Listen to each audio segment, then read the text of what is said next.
Good morning and cheers. And yeah,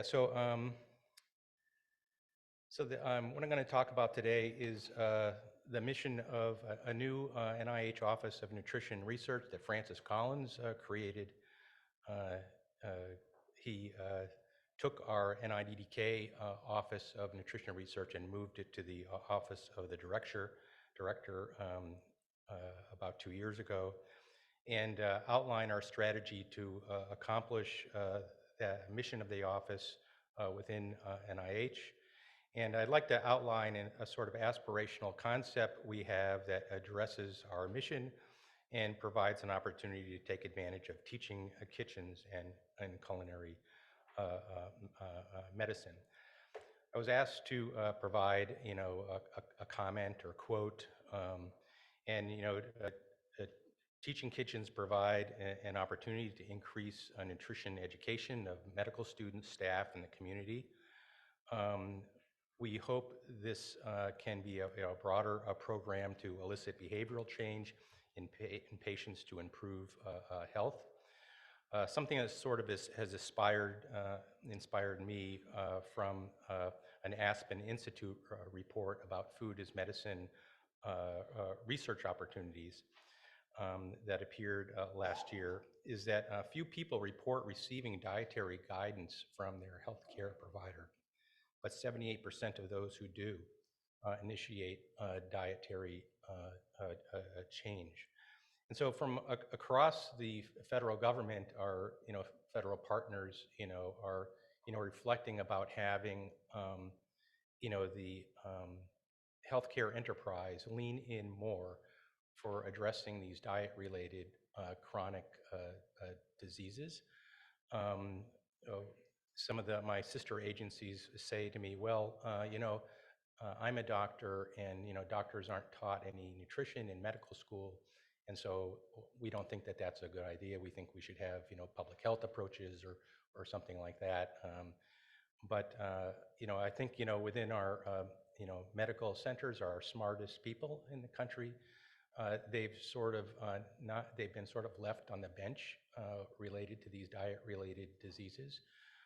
And I think we need to do more to get them to so-called lean in and address these diet-related diseases which continue to rise in our country. Now, nutrition is a cross-cutting topic across NIH institutes, centers, and offices. Um, and so you can see the funding there. NIDDK by far has the most funding in nutrition.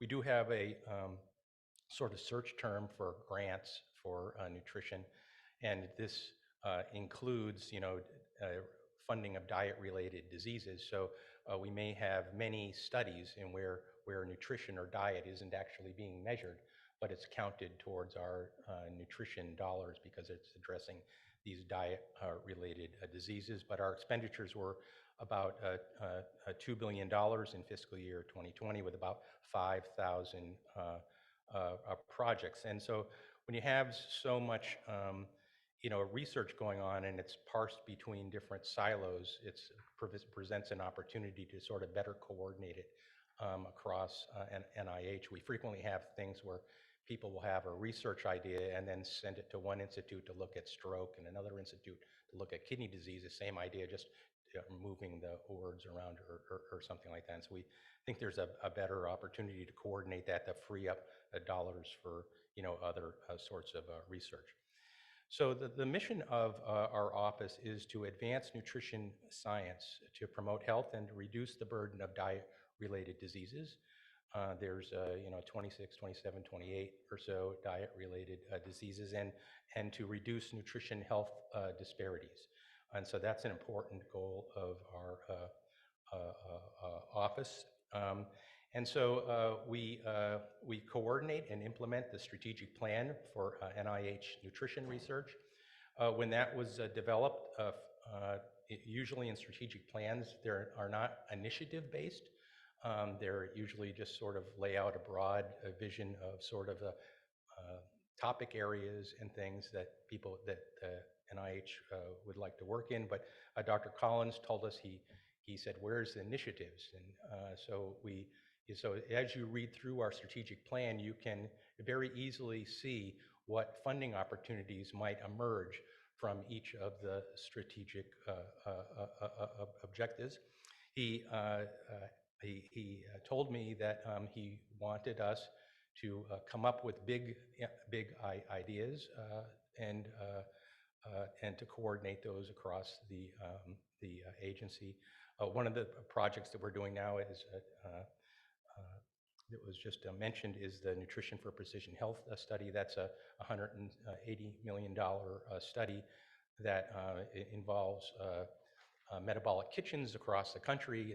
Which is, I think, an opportunity for teaching kitchens. If you would like to get more funding for them, instead of going to your education dean, go to your research dean and say NIH is interested in doing controlled feeding studies. But we actually struggled with that study because there wasn't enough metabolic kitchens left anymore in the country because GCRCs sort of went away where those used to be housed. And so, if you have a teaching kitchen, if you then also buy some, scales and things like that, you can easily convert that, maybe not the pop-up ones, but, other, brick and mortar teaching kitchens into metabolic kitchens that researchers can use to do controlled feeding studies. And so that Nutrition for Precision Health study is looking at the inter-individual variability of people's responses to diet and mixed meal challenges.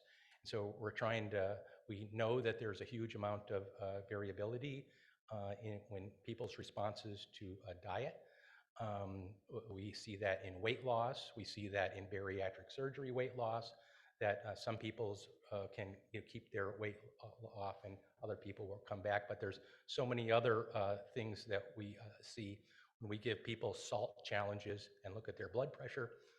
Some people's blood pressure will not go up after a salt challenge, and our NHLBI researchers actually give people a salt challenge, and they just will study the people who respond to the salt and who are positive responders because they want to look at the effect of diet on blood pressure or salt on blood pressure or something like that.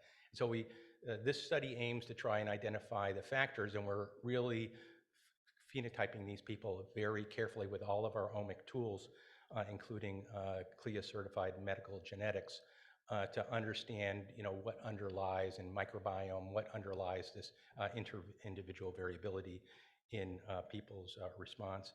My office also leads trans-agency nutrition research, the Interagency Committee on Human Nutrition Research, and other coordinating committees and other nutrition activities on behalf of NIH. So we do have the strategic plan for nutrition research, and to implement that plan to make sure that it happened and it wasn't a document, that it was something that was moving forward.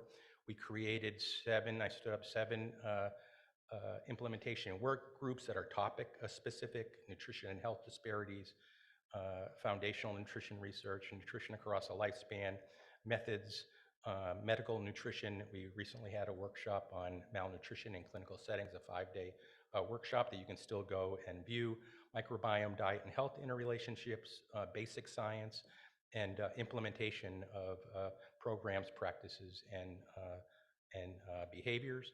This is an example of one of these implementation work groups led by Allison Brown and Tanya Augers-Collins. It involves many institutes and centers. And so by and large, we have about 100 people working on this nutrition across NIH. Our office is rather small, but we leverage the expertise found in all of our institutes and centers, all the program staff and staff scientists, to try and build out research priorities and to implement the strategic plan. This particular group, going back to Dr. Schlusser's talk on food insecurity, helped us coordinate a trans-NIH funding opportunity, NOT OD 22135. I put that in my messages today, stimulating research to understand and address food, hunger, food, and nutrition security. Our office has put $10 million into this, and the other institutes are, providing matching funds. We have 16 institutes and centers and offices that have signed on to this initiative. So if you're doing something in the space of food insecurity, I'd hope that you will take a look at that funding opportunity. And so the second part of my talk, I'd like to talk about something that came out of the White House conference that our office also helped coordinate the organization of. And the second pillar was focused largely on this idea of food as medicine. There's a lot of legislative interest in this food as medicine. It also has critics. Some people say, well, you're blaming the victim, or medicine is medicine, and you're providing food as medicine instead of giving people medication or something like that. It's not really true. And for advising uh, uh, people about salt in their diet, we recognize that most of that salt is coming from processed food, not because of some behavior that they're doing. They can't be helped. When they go through the food store, that every single food is just chock full of sodium, and so our FDA is helping to address that problem. And so this is an aspirational concept. We are awaiting for appropriations in 2023 and 2024 where we hoped to do this. And so this is called Food as Medicine Networks or Centers of Excellence. And so centers of excellence are something that other institutes do. For example, we have 71 comprehensive cancer centers, and really our cancer centers have helped reduce the rates of many cancers, except for the diet-related cancers, really. And so so there's 71 of those. We're spending a huge amount of money on those, $371 million a year. Each of the centers gets on average about $5 million a year. And then they do a lot of fundraising and other things to, and elevate the academic health center and make it a place where people want to go to get a treatment. We have no comprehensive diet-related disease centers. We have a number of obesity centers, but they only perform research. We have a number of diabetes centers, about 11 of those, and about 11 of these nutrition obesity research centers, but they only do research. They are not doing anything for treatment because they are not provided the resources to do that. So each of the nutrition obesity research centers gets about $1 million a year in total costs. So they have a lot of that goes to overhead. So it's really if you're in a battle with these diet-related diseases, we need to bring more weapons to bear on these. And I think that the cancer center approach has worked. So our office is faced with a number of these challenges that were given to me about, we have the obesity and diet-related disease rates and costs. We have nutrition disparities and other social determinants of health related to nutrition, hunger and food insecurity, which increased during the COVID pandemic, malnutrition in clinical settings and disease-related malnutrition, and then also inadequate training and reimbursement for lifestyle medicine, bariatric medicine, nutrition, behavioral counseling, and dietetics. So these are some of the things that we would like to address.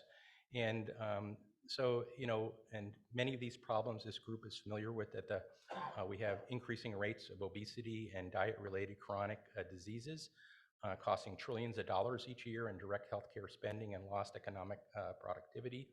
The rates and costs of addressing these are rising, owing to many factors, um, and some of the rate effects are, has to do with, weight stereotypes and bias against people who are, overweight or because of racial disparities, a food environment, social determinants of health, and importantly, availability and expertise in weight management, and also the reimbursement issues.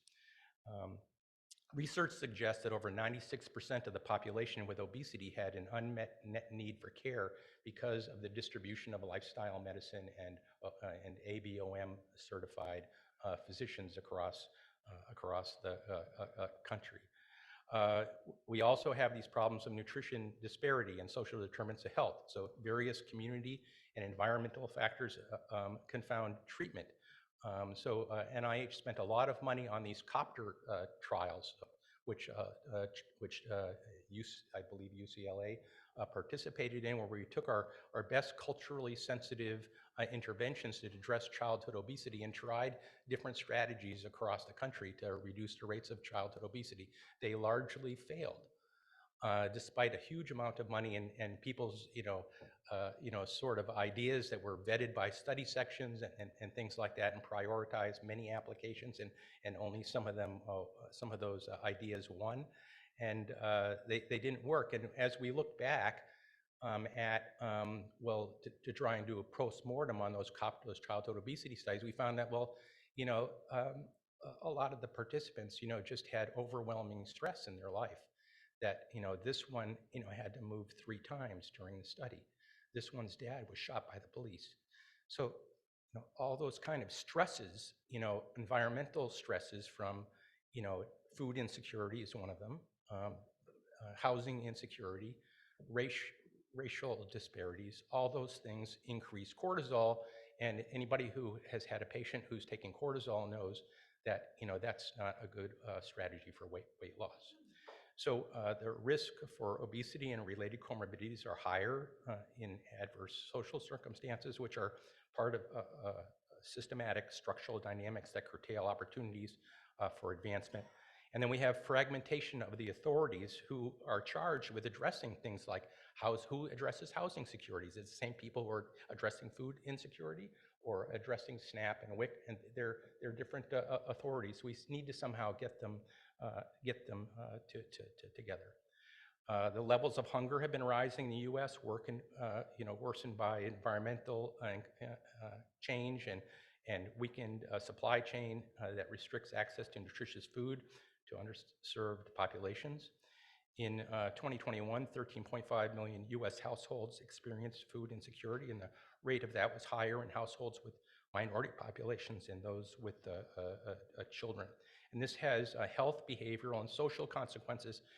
It's sort of counterintuitive, but it actually promotes obesity because our response, the evolutionary response to stress, is to try and increase our adipose tissue to deal with uneven food supply. So this happens across all mammal models that we have. When we stress them, they will respond by trying to increase their adiposity and increase their fat stores.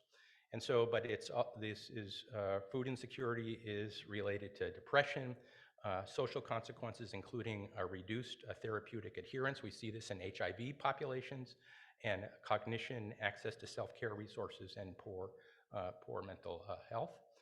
And then we had a workshop recently on malnutrition in clinical settings. This remains a serious problem and affects more than 30% of hospitalized patients. It's associated with high mortality and morbidity and functional decline, prolonged hospital stays, and increased healthcare costs. Post-discharge malnourished patients are more frequently readmitted to the hospitals for the same diagnosis, which affects reimbursements of the hospitals with the new kind of reimbursement models. And so in 2016, a task force known as the Global Leadership Institute on Malnutrition developed a universal framework for assessing malnutrition.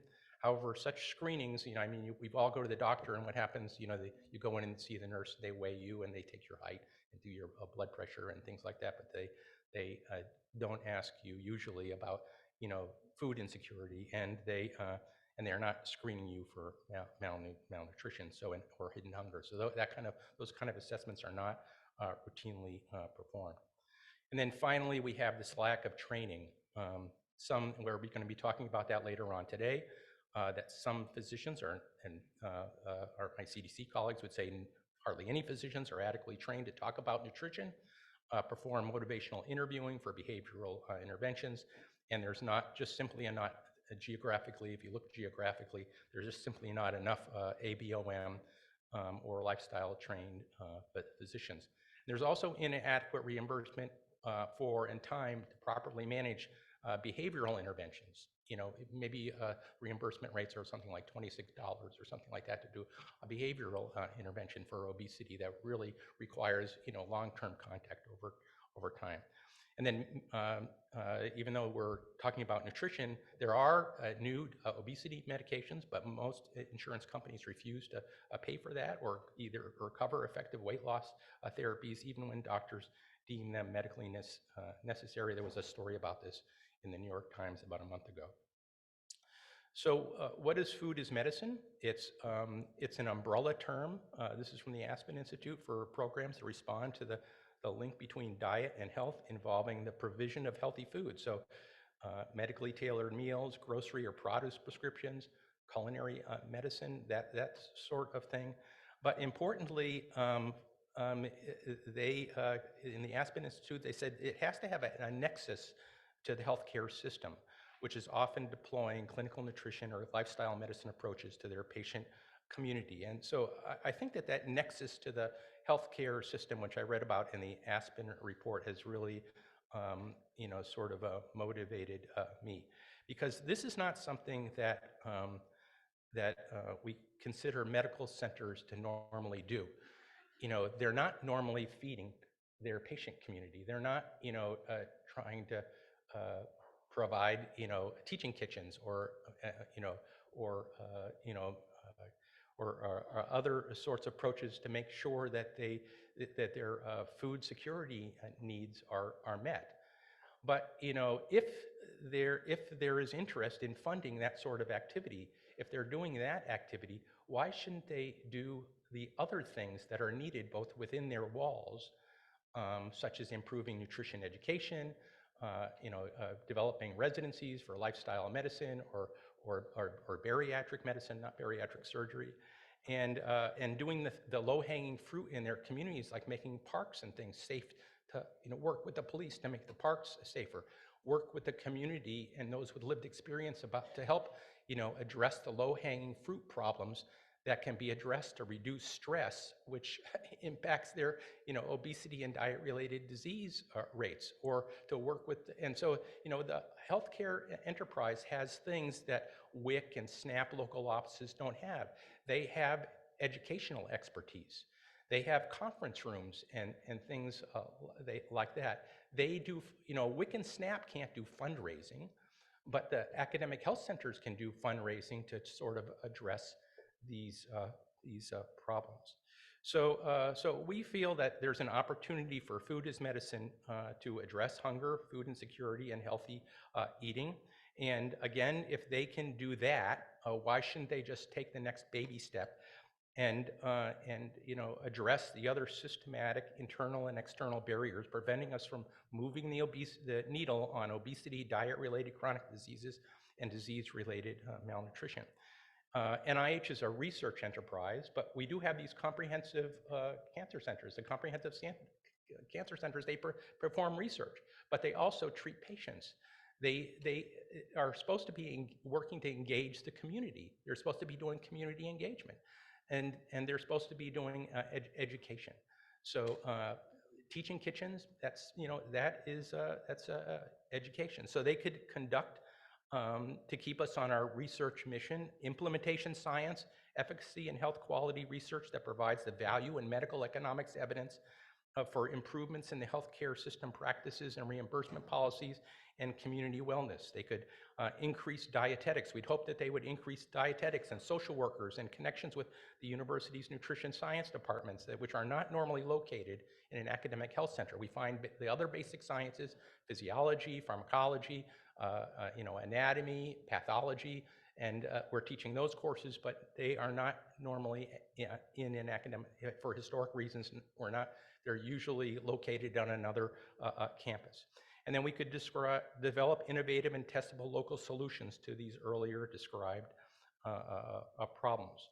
So there's opportunities within the walls of the medical centers or networks, and for networks, we're recognizing that rural networks or things like Kaiser Permanente, who actually has made a White House commitment to work on food as medicine. They could increase undergraduate medical school residency and fellowship training in nutrition, lifestyle and bariatric medicine, health equity and weight bias. They could increase nutrition education across all the healthcare all the professions that they're training at their school. If they have, pharmacy or nursing or other um, programs. Systematic screening for malnutrition and food insecurity at patient touchpoints is an opportunity as part of community outreach.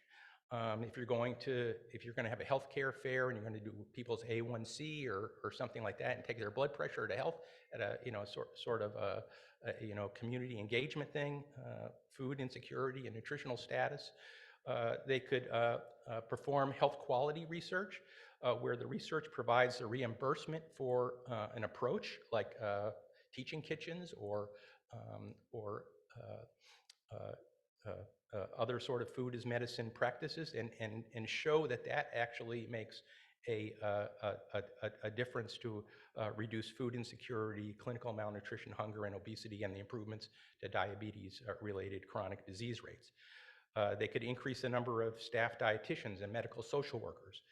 And then again, culinary medicine and teaching kitchen programs. That is something that's within the walls that these centers that I'm envisioning could do.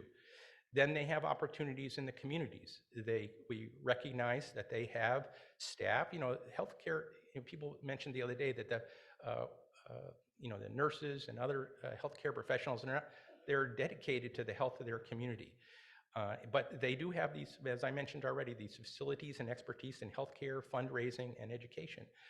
They could be the nexus, and so I'm asking them to become the nexus and facilitator of better coordination between food banks, other NGOs, schools and religious groups, police, local government, regional cooperative extensions, and the local federal services for HRSA, ACL, SNAP, and WIC, and businesses to better coordinate community issues of housing and food insecurity, food environment, hunger, public safety, access to healthy food, safe places for physical activity, and skills in preparing healthy food, as you all are working on.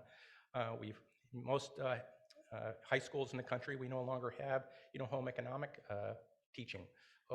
teaching, which used to teach kids how to cook and read a food label and things like that.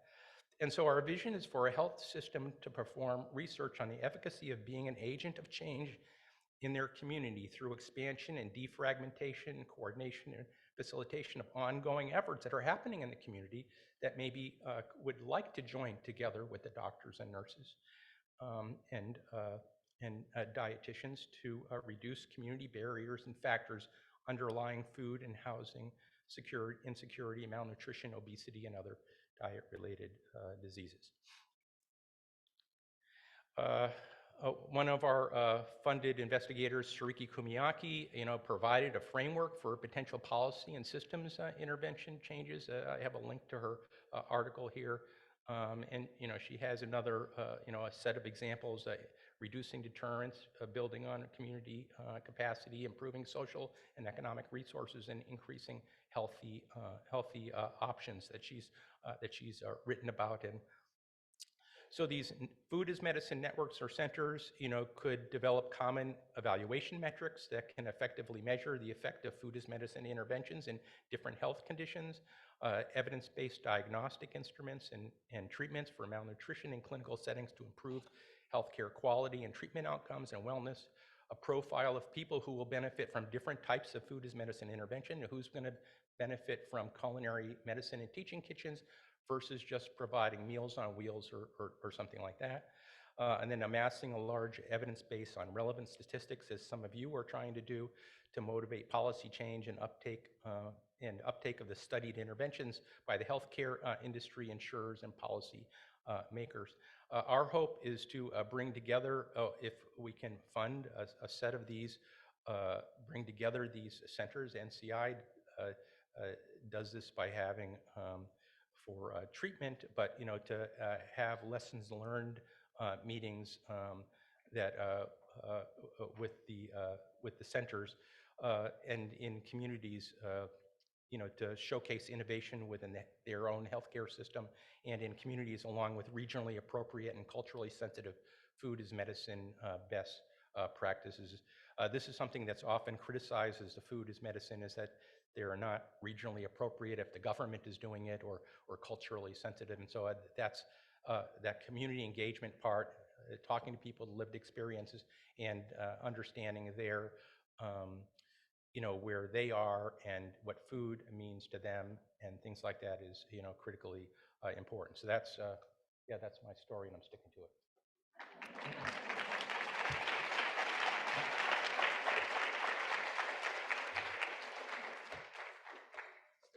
Cheers.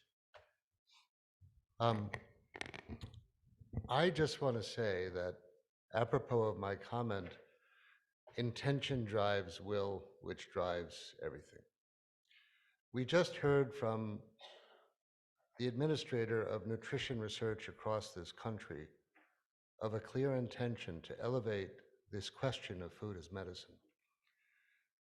And I, as somebody who speaks NIHese, and I'm sure there are 50 people in the room who do too, he just gave us a map.